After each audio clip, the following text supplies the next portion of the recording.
my cousins, people my age who I thought would understand me, my friends said, yaar, jo bhi hai, graduation to kar le. Do what you want. You want to be an actor, you want to be a filmmaker, do what you want, but at least be a graduate. It didn't make sense to me. I was like, why? If I want to be a doctor, do I study commerce? No, I study medicine. If I want to be an engineer, I study engineering. If I want to be a filmmaker, I'm going to study filmmaking. Why on earth should I waste time studying something else when I'm very clear that this is my goal? So, no, because you need a paper which says you're a graduate. That's what I was told to me. I said, no, I don't need a paper. I don't need someone to tell me what I know. I know what I know. And if I need to know something, I'll learn about it. So I was very clear that this is what I want to do. So I didn't listen to anyone. I didn't listen to my friends, I didn't listen to my family, I just did what I wanted to do. Because I feel that if I'm clear about what I want to do and I'm honest about it, and I'm sincere about it, and the reasons why I'm doing it is clear to me, then I must follow my instinct. Because I'd rather, even if I have to go wrong tomorrow, I'd rather go wrong on my instincts. I don't want to go wrong on somebody else's advice. If I've taken a wrong step, I will deal with it, I'll learn, it will be a learning experience for me. So, right through my life, I've noticed that there's been times when people who are close to me and who care about me have told me, you're doing the wrong thing. And I've always felt that, I've listened to them very carefully, I've never ignored them. But I finally did what I felt like doing. And that's one thing that when I look back today, after 25 years of being a professional, I feel that that's one thing that I feel happy about. That I lived on my terms. See, today I'm successful. I may not have been successful. I didn't know how to be successful. But I'm happy that I lived on my terms. And I'm happy that I never compromised. Whenever I was offered something I was not happy with, I didn't do it. But exactly as an extension to... For me, I have always worked the same way. So, I'm aware that when you look at me from afar, you might feel that, oh, after here he was doing this and then suddenly he changed. That maybe Lagan is the changing point or the turning point, if you want to identify one. But for me, it wasn't even that. I have always done what I believe. So even the films that have not worked or have not turned out that way, I believe in them. And they are mistakes which I own. And I hold them very close to me because I feel that, in fact, I have learned the maximum from my failures. My failures have taught me the most. And so I really value my failures. Whatever I am today is because not only because of my successes, but also because of my failures. Whatever I've learned through my failures. And so I have always done what I believe in. And I continue to do that. I think the one big changing point for me, or the turning point for me, was when I did Satyam for television. And that's not part of film. That's not part of fiction or entertainment. It's part of life. And that was a big turning point for me. I think that was one specific step I took away from what I was otherwise doing. And that kind of came about. Again, that didn't come about overnight. It came about over years and years of thinking, struggling internally. You read the papers, you read about injustice, you read about people who are less privileged than you, and you feel disturbed, you feel horrible sometimes, you feel angry, you feel frustrated, you feel helpless. A lot of emotions we go through when we come to know what's happening around us. And I used to feel that, why can't I do something about it? I need to do something about it. So I would, I would do donations, I would give out money. That is not what wasn't enough for me, I felt. And there's another thing.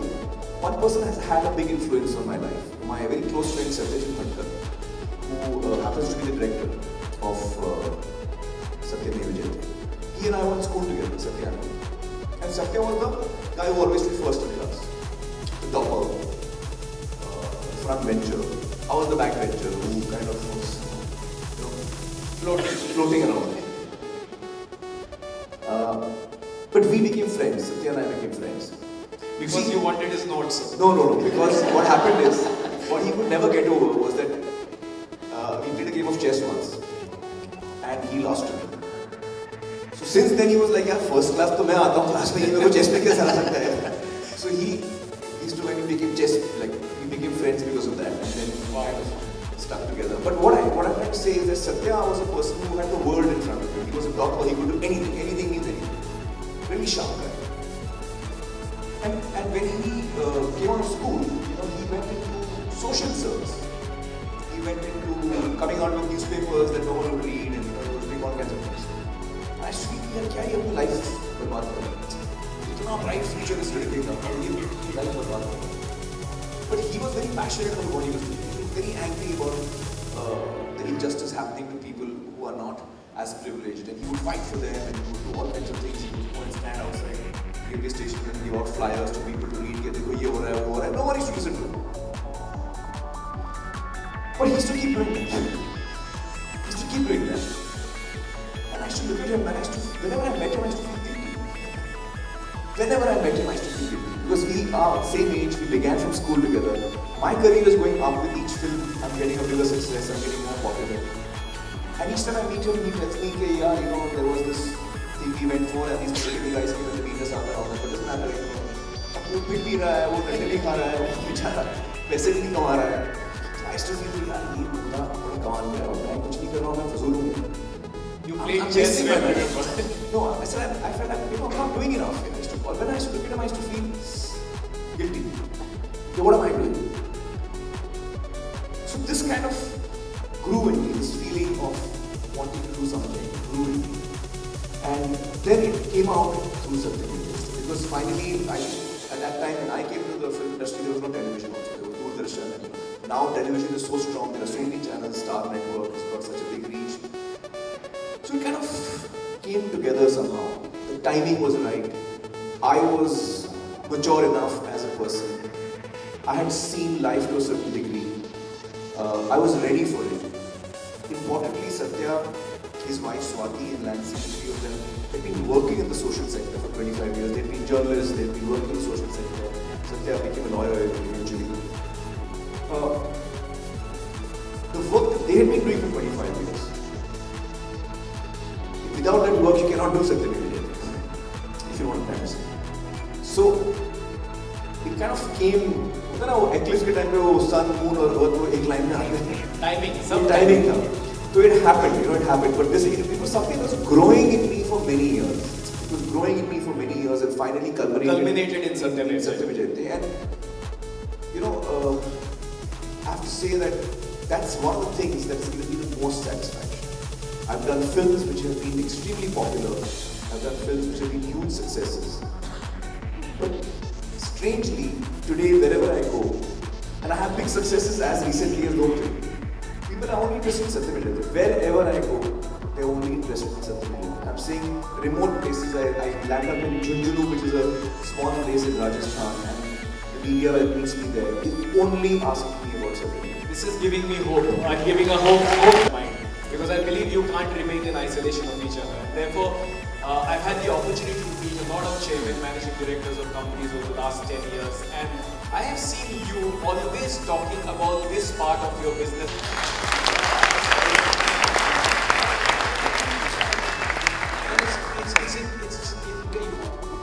You want an opportunity, you want a credible platform, and then you get that. That's great. And if there's no such thing, you build your own platform. That's a business model.